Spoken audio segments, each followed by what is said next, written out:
কষ্ট কিসের জন্য করছো গো আব্বু? একটাবার বলো, একটাবার বলো গো আব্বু। এ বাবাজি, আমার সোনা মানিকেরা, আমার মা খালারা গো, যখন গর্তটা খোঁড়া হয়ে গেছে বাবা, ওপরে এসে একটা ধাক্কা বেড়ে বাবা ওই ছোট্ট জামিলাকে বাবা গর্তের ভিতরে ফালায়া দিয়েছে।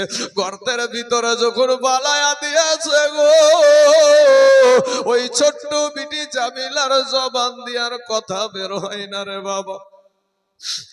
ছোট্ট বিটির জবান দিয়ার আপনার কথা বের হয় না।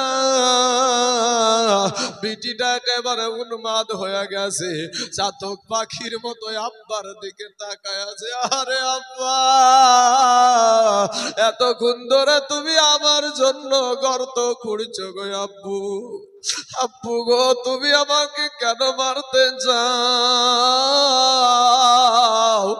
আমি কি অন্যায় করেছি, কি অপরাধ করেছি গো আব্বু? আব্বু গো, তুমি আমাকে মারিও না, তুমি আমাকে মারিও না, বড় ভয় লাগছে গো আব্বু। একটা বার গর্ত থেকে উঠাও গো আব্বু, একটা বার গর্ত থেকে উঠায়া নাও বাবা গো। ওই দায়াতুল কালবি বলে, এ বিটি জামিলা, তুই কোন অন্যায় করিস নি রে বিটি। আমি তোর বাপ দায়াতুল কালবি, আমি একটা নয়, দুটো নয়, ৭৭ থেকে ৭১টা পরের বিটিকে, পরের নারী কন্যা সন্তানকে আমি জিন্দা দাফন করে দিয়েছি। আজকে তুই হলি আমার নিজের কন্যা। আমি যদি তোকে দুনিয়াতে বেঁচে রাখি, আমি সমাজের মুখে মুখ দেখাতে পারবো না, অতএব তোকে দুনিয়াতে বাঁচতে দিতে পারবো না। ছোট্ট বিটি জামিলা আব্বার দিকে উপর নজরে তাকায়া বলে, আব্বু গো, দুনিয়ার কেউ জানবে না, দুনিয়ার কেউ শুনবে না, আমি জামিলা জীবনে কোনোদিন তোমার বাড়িতে পা রাখবো না, রাস্তায় রাস্তায় ভিক্ষা করে খাবো গো আব্বু। এরপরও আমি তোমার বাড়িতে পা রাখবো না।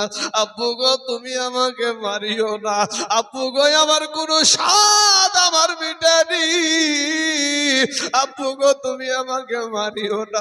বাবা, ওই দায়াতুল কালবি একটা পাথর উঁচা করে পিটির কুচি বুকখানে বাবা মেরে দিল রে বাবা। ওই কচি বুকখানা, ওই কচি বুকখানা ভেঙে চুরমার হয়ে গেল, রক্তের সাথে আওয়াজ আসলো, আব্বু গো,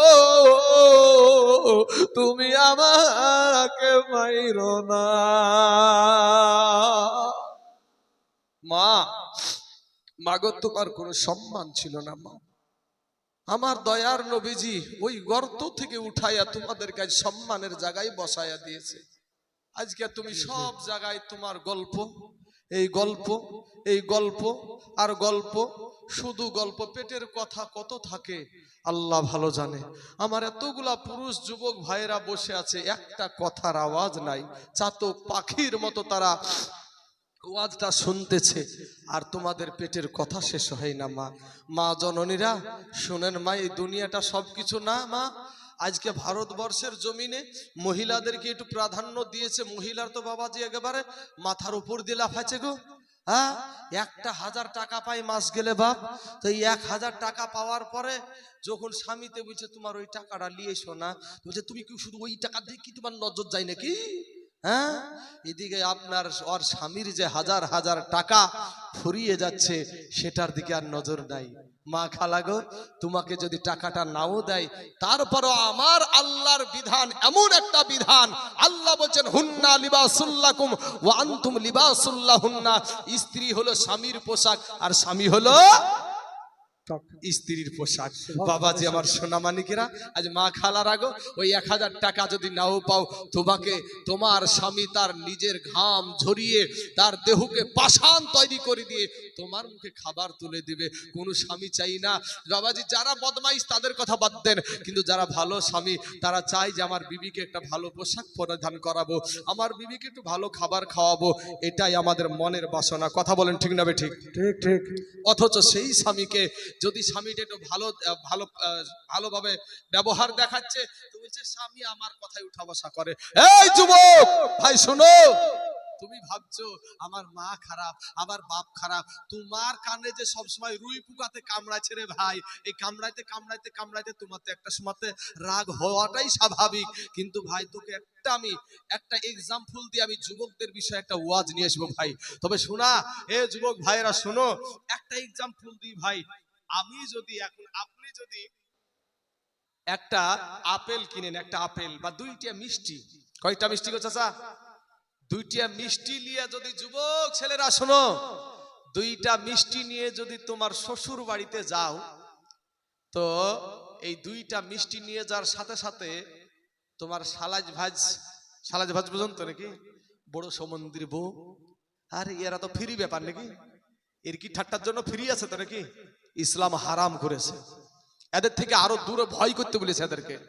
কিন্তু না, শাশুড়ি তো বলছে আমার জামাই দিয়ে আসলো তো আমার বড় বউ কোনো কথাই বলল না, হ্যাঁ মানে ফ্রি করে দিয়েছে বাবাজি আমার সোনামানিকেরা। কিন্তু এই 2টা মিষ্টি যখন সালাজ ভাজে দেখতে পাবে রে যুবক, এই জায়গাটা তো কহিনিয়া বলি আমরা নাকি গো, কহিনিয়া তো কহিনিয়া দিয়ে এমন গুতা মারবে বুঝতে পেরেছেন, পাঁজর কানা করে ফেলবে। হ্যাঁ তুমি কাজ পাওনি, 2টির মিষ্টি উঠিয়েছ। হ্যাঁ বাবাজি আমার সোনামানিকেরা, এখন যদি এই যুবকটা যদি স্বামীর শাশুড়ির কাছে যায়, যদি অভিযোগ দেয় যে মা দেখেন তো আপনার বৌমা জ্বালায়, তো শাশুড়িতে উঠবে তোমারও যে কাণ্ড জ্ঞান নাই, তোমারও যে কাণ্ড জ্ঞান নাই, তুমি লিয়ে আসবা না তো কিছুই আনবে না, 2টা মিষ্টি নিয়ে কি বলে উঠিয়েছ? কারণ ওর এতই লাগবে, 1 গামলা লাগবে, তারপর পেট ভরবে, তাছাড়া লাগবে হবে না। আরে যুবক ভাইয়েরা, তুমি 2টা মিষ্টি কিন ভাই, 2টা মিষ্টি কিনে রাত্রিবেলায় মার কাছে যাও, মাকে যে বলো মা আমার পকেটে টাকা নাই, মা তোমার জন্য আমি তোমার বেটা 2টা মিষ্টি নিয়ে এসেছি, মা এই মিষ্টিটা খাইয়া তুমি খুশি হও। বলেন তো মা খুশি হবে না বেজার হবে? খুশি হবে।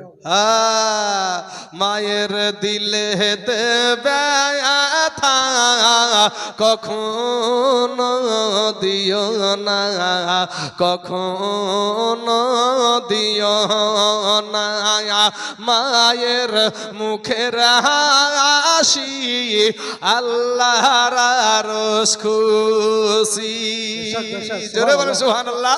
ওরে মায়ের মুখের হাসি আল্লাহর আরশ খুশি, জীবন ভরে সেবা করলে শোধ হবে না দুধের দেনা, মায়ের দিলে ব্যথা কখনো দিও না, কখনো দিও না, দুঃখে দুঃখী রবে সুখে খুশি হবে, ছেলের সুখের তরে মা মোর দৌরাজি হবে, মায়ের দিলে ব্যথা কখনো দিও না, কখনো দিও না।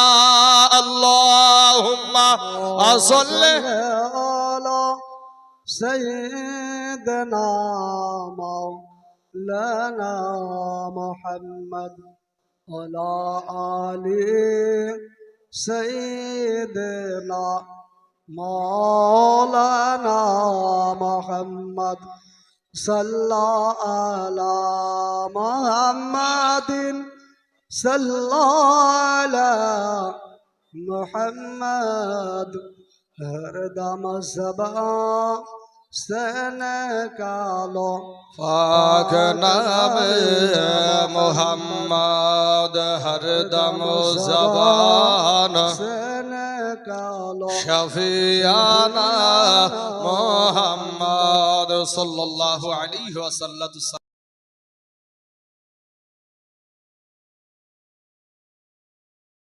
ছবিটা তুলি হোয়াটসঅ্যাপ পাঠাও দেখি আমি দেখি এ বলছে যে কি করবা